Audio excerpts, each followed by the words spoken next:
Why should we attend the funeral of someone who has nothing to do with us in the first place? Pardon me? What does she mean by nothing to do with them? We don't have time to attend a stranger's funeral. You go ahead and have it on your own. Later, when I returned home from the funeral, I saw a file on the table. Divorce papers. At that moment, I made up my mind to cut off all ties with my husband and his family. I would use that money only for me and my mother. My name is Amelia, a 30-year-old office worker. My husband Joe and I have been married for 3 years. He and I met on a dating app. He carried himself in a gentle and calm manner that I thought if I was with him, I would be able to spend peaceful and happy times. We exchanged our numbers and went on a series of dates.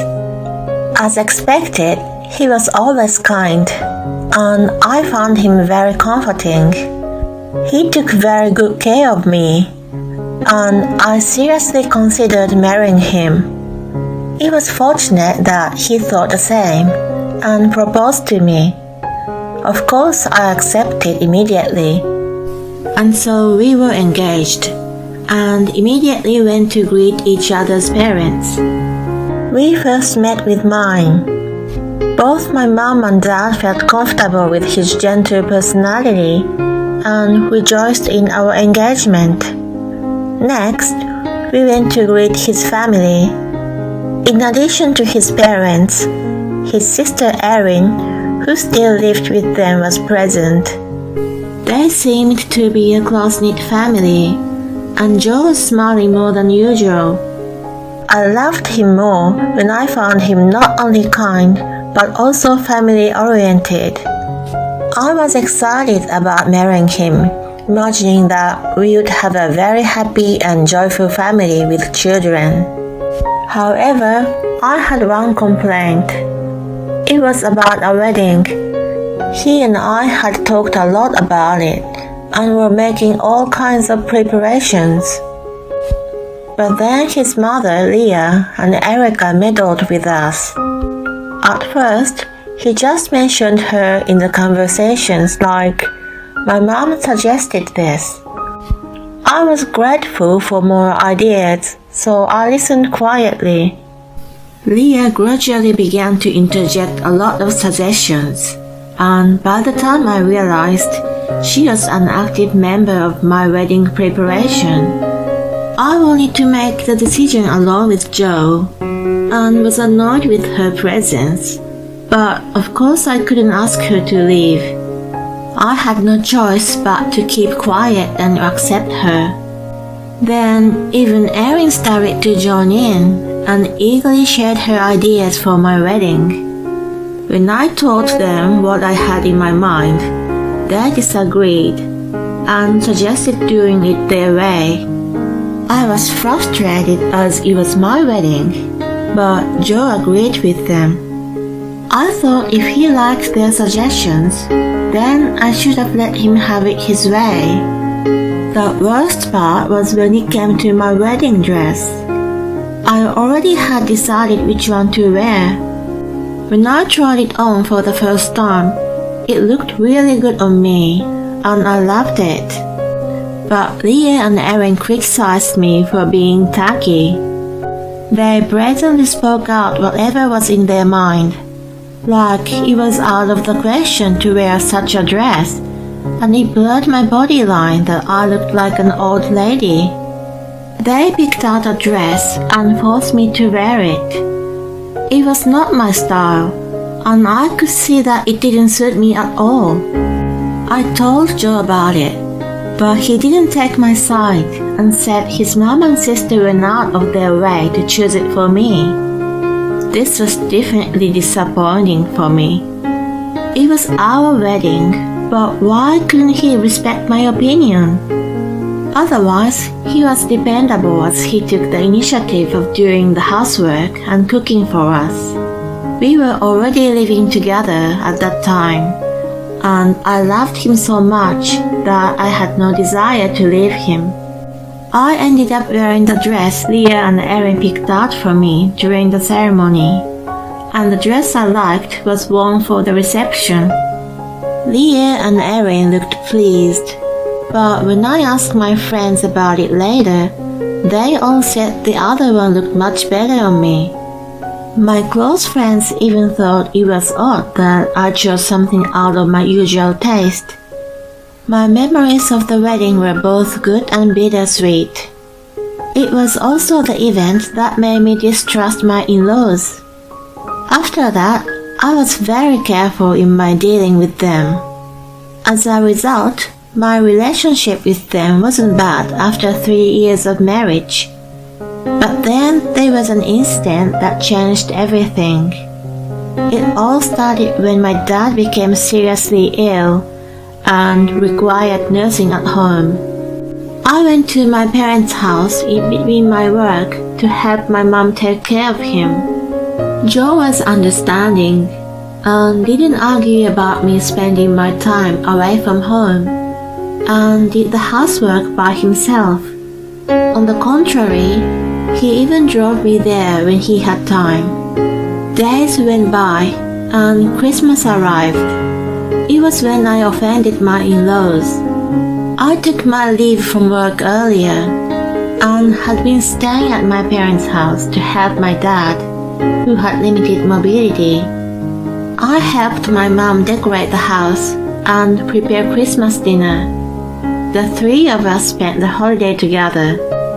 In fact, the doctor told me that my dad's condition wasn't good, and I didn't know how much longer I had with him. I wanted to have as much time as possible with my dad and mom. That seemed to have angered my in-laws. When I was having a relaxed family time, I received a call from Joe.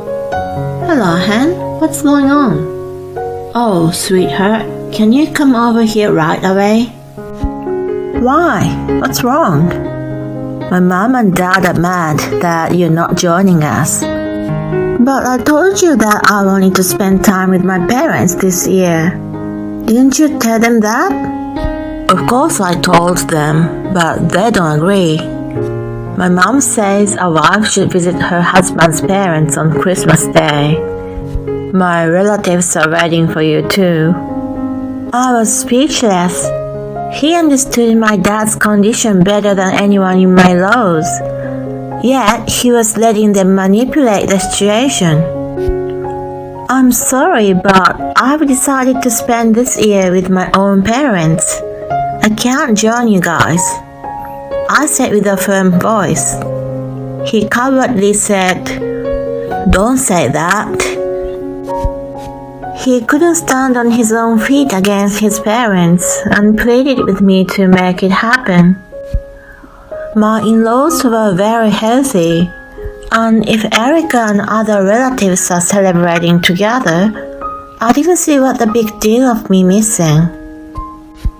In light of all this, I wanted to celebrate with my parents that year. This incident caused my relationship with my in-laws to deteriorate.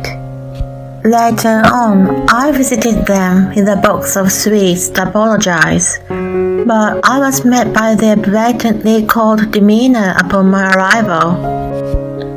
"Oh my, you come too late. What are you doing here?" I just came for the holiday greeting. Here's a box of sweets." Leah took the package and snarled, "I don't need your greeting." She seemed to be quite upset, so I apologized for missing the celebration. "I'm sure you've heard of Joe. My father is very ill, and I don't know how much longer he lives, so I wanted to spend this Christmas with him. I hope you understand." My in-laws gave me cold stares, crossing their arms. "You don't really care about us anyway, do you?" Leah blurted with spite. "No way, that's not true." "Well then, show us your sincerity. Show us how much you care." "Sincerity?" "That's right. First of all, go and buy the sweets we like. Not these randomly selected ones." With that, she threw the present I gave her into the trash. I was stunned. What a terrible action on her part. I looked at Joe, who had an awkward expression. Erin spoke up. "I'd like to try Angela's tarts." It was an expensive patisserie. They had a luxurious price tag for little tarts. My father-in-law followed her. "Then I'll have some pumpkin pie from Joan's Country Kitchen." It was another fancy pie factory. Finally, Leah said, "I want chocolates from Valerie's." They were as expensive as the tarts Erin asked for. Moreover, the shops mentioned were located slightly apart from each other. It would have been very difficult to fulfill all their wishes at once. "Can I get one of them today?" They gave me the same cold stare that they had given me earlier. The next one to speak up was my husband. "Of course not. You'll have to get them all." I felt great dismay toward him. As one would expect with such an unreasonable request, Joe of all people would have been on my side. Moreover, on the way to his parents' house, he said, "I'll do my best to repair the damage between you and my family." We were there, and he immediately took their side. I got into the car feeling frustrated with him, and hurried to buy the things they requested. When I came back, I was questioned why I took so long, and was called useless for being late. They were all popular shops, and I had to wait in line. Also, none of them were close to each other, so it was no wonder it took so long. I didn't understand why I was being scolded. Since then, they regularly called me to their house and used me like a servant. "You said you would take care of us, so of course you would do this much, right?" They made me do housework, cook, and help with the grocery shopping, to name a few. They really made me do a lot of things for them. When I reached my limit, I told them that I was fed up with being treated so unreasonably, and refused to visit them. No matter how much I tried to satisfy them, their attitude toward me didn't improve. On the contrary, it was getting worse. Besides, it was hard for me to take care of both my dad and in-laws. So I decided to just go to my parents' house. Joe blamed me for not obeying his family, but I had more than enough with him. I made it clear to him that I didn't deserve to be treated like a housekeeper or a slave any longer. My in-laws were apparently complaining about me, but I ignored them and focused on my dad's care. In the meantime, his condition worsened, and he was rushed to the hospital. Unfortunately, he couldn't be saved this time and passed away. My mom and I were both devastated, but we had a lot of work to do, like preparing for the funeral. We pushed our feelings aside until at least after the arrangements were made. While we were both busy, I called Joe and explained the situation. He was just at his parents' house, and I asked them to attend the funeral. He agreed, but then a few minutes later, he called me back. When I picked up the phone, Leah's voice came out. "Hello, is this Amelia?" "Hi, Leah. Is everything okay?" "Who do you think you are?" "Pardon me?" "You're so superior, suddenly asking us to come to your funeral." "Oh, no, I didn't mean..." "Why should we attend the funeral of someone who has nothing to do with us in the first place?" "Pardon me? What does she mean by nothing to do with them?" We don't have time to attend a stranger's funeral. Stranger? Joe and I are married, so we are family. Yes, a useless daughter-in-law like you is a stranger. So your parents are also strangers. We don't care about your father's funeral. You go ahead and have it on your own. Then she hung up the phone. I was in shock. I sent a message to Joe in a panic, but he replied, "My parents say I don't have to go, so I'm not coming either." I was flabbergasted that I read the message over and over again. He sounded not to have his own will. I was amazed that he was so under his parents' thumb. I focused on my dad for the time being, and my mom and I went ahead with the funeral. When my relatives asked me why Joe and his family were not present, I gave them an honest answer. Everyone was furious and said I should disassociate myself from such people. I was thinking about divorce too. When I got home, I needed to have a talk with Joe. Later, when I returned home from the funeral, I found a file on the table. I was surprised to see there were divorce papers inside. Joe's part was already filled in. The witness column had the name of his relatives. Joe was not at home, and I didn't even get a chance to talk to him. I was sure this was his intention. At that moment, I made up my mind to cut all ties with him and his family. If that was what he wanted, I wasn't going to hesitate. I immediately contacted a divorce lawyer, packed my belongings, and went back to my parents' house. My mom was listening to the phone conversation at the funeral. When I told her about the divorce, she welcomed me back warmly, saying, "I'm glad this would save you from more trouble." I was honestly glad to leave Joe at this point in my life. If I had stayed married to him, my dad's inheritance would have ended up in my in-laws' hands. It was only for my mom and me. A few days later, when I was spending peaceful days with my mom, I received a call from Joe. "Hey Amelia, how long are you going to be gone?" "What are you talking about? I've already left you." He sounded so dumb. "What do you mean you left me?" "The divorce papers you left behind. That was your intention, wasn't it? I've had enough with you guys, so I've filed them." "Oh no, seriously?" "I did it because my parents told me to use it to scare you. I had no intention of actually divorcing." I was utterly disgusted. "You really don't have your own opinion, do you? It's a good thing I left you." He was apparently calling me from his parents' house, and I was on speaker. The voice on the phone changed to Leah.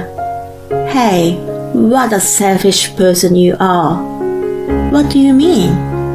"You're the one who made me use divorce, aren't you?" "I just did what you wanted me to do and filed it." "You're such an arrogant daughter-in-law." "I am not anymore." "Shut up. It's unbelievable that you filed for divorce before we've even spoken about the division of property and stuff. Didn't you inherit a fortune when your father died? Give us half of that money. Joe was still your husband when he died. He will get half of the property." "I see, so we'll split it 50-50. "That's right. How much did you inherit?" $300,000. "Oh my gosh." The full family shouted with joy when they heard the large sum. Joe then will receive $150,000. "If we get that much money, we don't need you anymore. After you transfer it to us, you can go on living your life as you please. They were beyond belief selfish and bunch of airheads. What are you talking about? My father's inheritance is not part of the property division. It's all mine. And besides, do you remember calling me and my parents strangers? I don't have any money to spend on others. Too bad for you, but let it go. The other end of the phone suddenly quieted down. No way. Are you sure we won't get a penny? Yes, I'm sure. Never mind the money. Isn't it good enough to get rid of a bratty daughter-in-law like me? As soon as I said it, Leah changed her attitude and started to implore me. Amelia, dear, everything we've said and done so far is just a prank, you know. It's like a surprise that took a long time. That's right, we consider you family. Such a blatant lying was heinous. It's only a matter of time before I never have to deal with these people again. I'm hanging up now. If you show up at my house, I'll call the police right away. They fell silent. I hung up the phone and blocked the calls. Then, just to be safe, my mom and I sold the house and moved out. I was glad we did. My ex-in-laws broke the window of the house and burst in with some weapons to get money from me, all from resentment. There was someone else already living there, so they were immediately arrested. As a result, Joe, his father, and Erin lost their jobs, and the whole family is unemployed and living a miserable life now. I, on the other hand, signed a contract with my mom for a reasonably priced rental apartment. My dad's inheritance will be used to fund my retirement, and I am leading a peaceful and tranquil life. I will continue to work hard and live a happy life with my mother.